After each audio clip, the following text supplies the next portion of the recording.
This is Buck, and I will be joined by Clay in just a little bit. He has, he's coming back from Vegas, as we know, so what happened in Vegas stays in Vegas, I suppose. Although there was poker going on, we know that. Clay is not staying in Vegas. He will be with us in a little. Let's get into what we're going to talk about today. We've got the full FDA approval for the Pfizer vaccine came down today. So that means the vax police are coming for you. Get ready for this. They're already saying it out loud that vaccine mandates are just going to grow and grow, and that they're going to use the federal government, what I've been warning you about all along, use the federal government to push this stuff on everyone, even in states that have felt like, oh, I'll be okay. You sure about that? Plus, the school mask wars are underway, and with it, you have a big rise in reporting from the Democrat-aligned media about how there's violence and scary things, bad people who want to get rid of masks on children. Isn't it fascinating? The people who don't want kids to have to stifle their breathing unnecessarily all day, they're the bad people. Even reports from MSNBC and others on the Proud Boys are anti-school masks. Okay, well, I'm anti-school mask. What does that have to do with anything? But this is what they do. They try to lump people together. They try to create fear and smear their political opponents. Then we'll dive deep into Afghanistan. Total chaos continues at the Kabul airport. You've got reports now of a shooting, a gunman at the airport. He was taken out. We'll get some updates for you on that. But so far, we still know a lot of Americans in harm's way, a lot of people that are desperate to get out of that country, that face imminent death from the Taliban if they do not. And what's going to happen to all these Americans if they're not out by the 31st? The Taliban has already spoken about what they think should happen or what will. Consequences. Pretty ominous consequences. That's what they're saying if we don't get out by that date. So I've got a whole lot for you. Oh, and then the Jeopardy host battles that are underway. The cancel culture left still getting rid of all kinds of, well, getting rid of one guy, and now they're trying to get rid of Mayim Bialik, the former Blossom actress, because she said her child wasn't vaxxed or something years and years ago, or didn't get all the vaccinations. I don't know. Who cares? Cancel culture left. They're out of their minds. That's the point, and we'll get into all of it in a moment. But here's what we're seeing. What was supposed to be unthinkable a year ago, even 8 months ago. If you go back to the beginning of this year, and I know you can all remember, I know you're with me on this. You go back to the beginning of the year, and you recall what the Biden administration was saying about the vaccine mandate possibility. They were telling us, oh, no, we're not going to do that. Oh, no, don't worry. The vaccines will work so well, and this will be so amazing, it will end this pandemic. So we're not going to have to push people. They're going to want to get it. We're going to encourage them, but we will respect basic medical freedom. That's what they were saying. Joe Biden himself wasn't going to do vaccine mandates. And now here we are being told, oh, it's coming for you. If you're in the military, get ready to be told vax or else. If you are a public school teacher in a blue state, yes, certainly, but probably in any state pretty soon if they have their way, because the Department of Education is going to start playing games with funding and regulations. This is the many-headed hydra of the federal government in D.C. extending itself out to destroy personal and physical freedom now, right? This is going even a level beyond. This isn't just like, I don't agree with the tax rate. This is get injected, make yourself sick. For people like me who already had COVID, complete and utter madness, not scientifically valid to demand that people do this at all, and not valid from an individual rights and freedom perspective to demand that anybody do it in general. But that is where we are now. They keep expanding the Overton window. They change the parameters of the debate and the discussion, and they do it specifically in increments. There is an incrementalism here. It's, oh, don't worry. That thing that you've thought we're going to this whole time, we're not actually going to it. We promise. Just this one more thing. Just 2 weeks. Just a mask. Just 2 masks. Just social distancing. Just a few months longer. just until we hit 70% vaccination, just until we hit zero COVID, just until we hit zero mutations. Shut up and do what we say forever. That's where this actually goes. And you see it now. It's obvious. And one of the problems we've had is they've been able to institute a kind of divide and conquer strategy. And in order to override the federalism within our system, what they've decided is that they're just going to use the coercive powers of the federal government where they don't have the state or the city in agreement with them. And where they do, of course, it couldn't be any easier, like in New York City and Los Angeles and in countless other cities that are either already doing these things, putting these mandates in place, or thinking about doing them.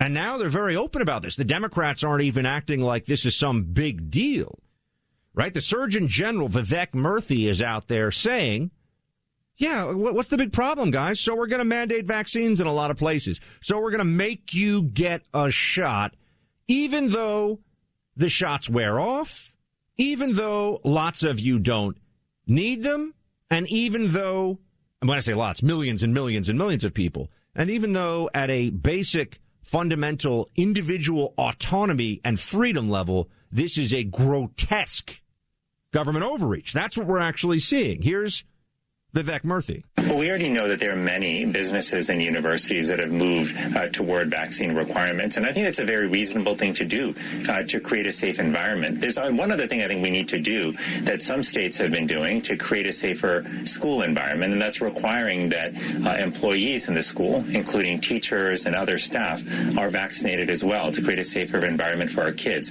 I think all of these are reasonable because when we're faced with the most transmissible variant that we've seen to date, the Delta variant, when we have our kids essentially is the point of concern here in our schools and their health and well-being on the line, we've got to take every step we can. And so I think that these measures, these requirements we're seeing are absolutely reasonable, and I think they will help.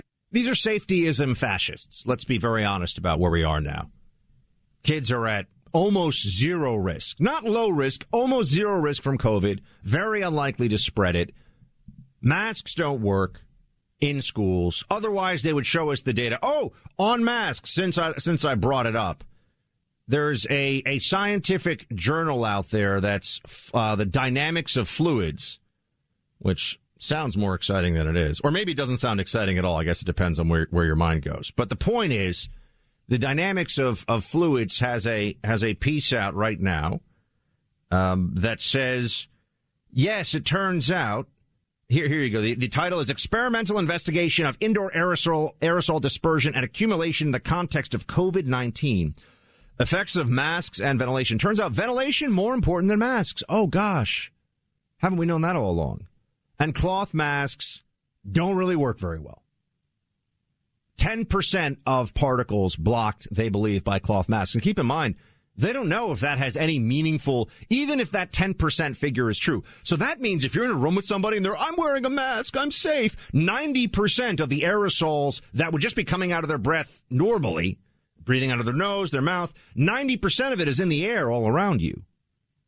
But that 10% is really worth it. The chance that that person may have a 10% reduction in their aerosols means that all of us have to go around not able to breathe normally, constantly uncomfortable and anxious, and being treated like sheep.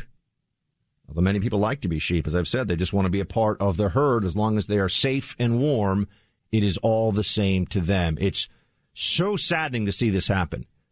I would have thought at this point in America, we would at least have a 60 or 70% majority of people across the country saying, enough of all this crap, we're done. But we don't. We're not there yet. And in fact, what many of us would point to as warning signs for the future, things like what's going on right now in Australia, the Democrats see this and they think, wow, that's quite a blueprint. Let's give that a shot if we can. It's effectively martial law right now. The military has been called in Australia. They've got 3, 4, 5 cases, deaths a day from COVID.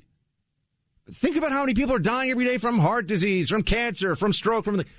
You get 3 or 4 people a day dying in a country of 20 plus million in Australia, and they shut down the country. Their government, I mean, Aussies are people that a lot of us think of as laid back and cool, and we like Aussies. Their government is arresting teenagers for the crime of drinking a beer out on a beach at night. We see the videos of it. They're pepper spraying 13-year-olds who are standing outside with signs that say, "Don't mask me up," pepper spraying them in front of their parents, by the way, because they're not allowed to gather outside and oppose the rules about things like not being allowed to gather outside. A big part of the Western world has lost its mind. These people are no longer reasonable, and they will keep doing this until they are forced to stop. At what stage of this have they shown a willingness? At what stage have the lockdowners and the Fauciites shown you that they will say, you know what, maybe a little more humility, a little more turning to the facts, a little less reliance on hysteria and smearing one's opponents about something that shouldn't actually be political. I know that's laughable now because it's so political, but the fact that Democrats, 90% of them approve masks, it's their MAGA hat. That's what it's turned into. It's their symbol of political allegiance. It's certainly not stopping the virus. Remember all that? Last June, 2020, I could point you to articles. They'll reduce cases 60, 70%. We'll control this thing with masks. No, they'll control you with masks because they're the gateway drug, if you will, to the rest of this lockdown tyranny. The gateway drug to vaccine mandates for people all across the country. Florida, Texas. Sure, they'll try to protect you there. Houston, Tampa, Miami area. They're going to try to force you at the city level, and if they can't get their way at the city level, then the federal level will override it. That's the plan. That's what they've been doing all along. We'll come back and do exactly how this rolls out, plus updates on Afghanistan, the possibility of a growing terror threat there. Will Afghanistan become a platform for jihadist terror? We'll get into that and more. Welcome back to the Clay Travis and Buck Sexton Show. Buck here, and I'll be joined by Clay momentarily. He's just on the move, on his way back from Vegas, and so he has entrusted me, of course, to keep the party moving here. That's what we're going to do. And if you haven't already, please subscribe to the Buck Sexton Show podcast. I do a quick 30 minutes in the morning, first thing in the morning. Listen wherever you listen to podcasts. Go check it out. It's on the iHeart app and Spotify, Apple Podcasts, Buck Sexton Show podcast in the morning. Okay, so we have exactly what I've been saying is going to happen for months unfolding right now before all of us, which is that cities are essentially defying the state level now, right? So in the system, and you see this across the board, leftists, because they are ideologically authoritarian, because they actually believe in the collective trampling on individual rights, and that might makes right, all that matters is power. When it's in their favor, they say, this is the system. How dare you defy the system, right? When they have the power to do something, even if they shouldn't do it. But when you go to the other side of it, all of a sudden the system that they were saying you have to respect isn't something that they have control of. They just nullify, they sabotage it, they undermine it. I don't know, they change the election rules. Whatever they do, they find a way. And here is the Florida school superintendent, Dr. Carly Simon, for example, defying Governor Ron DeSantis on mask mandates. That masks are not a medical device. Masks are preventive safety devices. It would be just as though we're asking a student to wear a baseball helmet when they go up to bat at a baseball game. This is to protect the safety of our students. So we are trying to explain this to the commissioner of ed as well as the governor, and this is something that we need in order to have the classes run face-to-face. Oh, yes. It's just like wearing a baseball helmet during a baseball game. What about wearing a baseball helmet all day? I mean, you could fall down and hit your head. Kids fall down. I remember I was one. Kids fall down, they hit their heads constantly. It happens, right? What's the big deal? Wear a helmet all the time. What's the big deal? Notice how this is how hysterics always argue. This is how the lockdown left has approached this the entire time. It's not that big a deal. Just 2 weeks, friends. Just 2 weeks. Just one shot. Actually, just two. Actually, just shut up and take as many shots as we tell you to. This is how they do incrementalism. It's not just on health issues, but on this one we see it particularly strongly. In this case, it is abundantly clear what we are up against.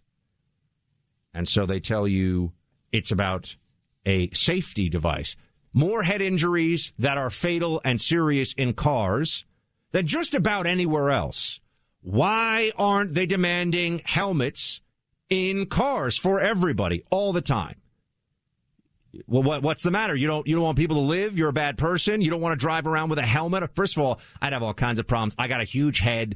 I had to get the extra large helmet when I was in Iraq flying around in Blackhawks and stuff because you had to wear a helmet in a military helicopter because the way it would just, throw you around and, people, those 240 Gulfs would open up and things would start getting spicy in the air. I mean, but in your car, driving around right now in your Ford or your Chevy or whatever, why not wear a helmet all the time? This is safetyism. It's an obsession with rules mandated by people who are incapable of actually assessing risk normally. And libs, I really think the hysteria they have is a mass mental illness. I don't know how else to describe it.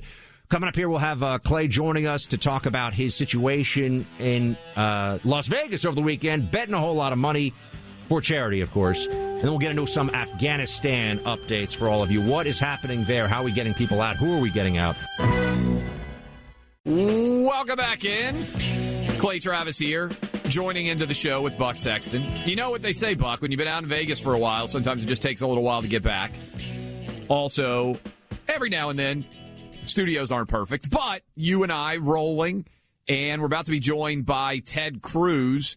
And I got to say this before Ted Cruz gets here, Buck. One, he's a good poker player. Two, was really the highlight, I think, for everybody, Ted Cruz's kids as well. This YouTube guy who you've never heard of, Buck, Mr. Beast. I've heard of him now because I want to, this guy's got more followers than some major world religions. Yeah. He's got 66 million followers on YouTube, and I got him, and I think Ted Cruz did as well, to send a message to each of our kids, and it's maybe the most popular, coolest thing that I've ever done from their perspective. He gave them, he was a nice guy, a 30-second video for each of my kids, and they're like, oh my God, this was unbelievable. So even though you had Doyle Brunson and so many other poker greats, Phil Hellmuth there as well, that was the one that everybody was reacting to. And this guy was, 66 million YouTube subscribers. If you're, there's probably a huge percentage of our audience doesn't know him at all. If you have kids or grandkids and you ask them, I think it's almost 100% chance that they will know who this guy is. So it was really a fun weekend out in Vegas to be able to participate in that event. And also, let me say this.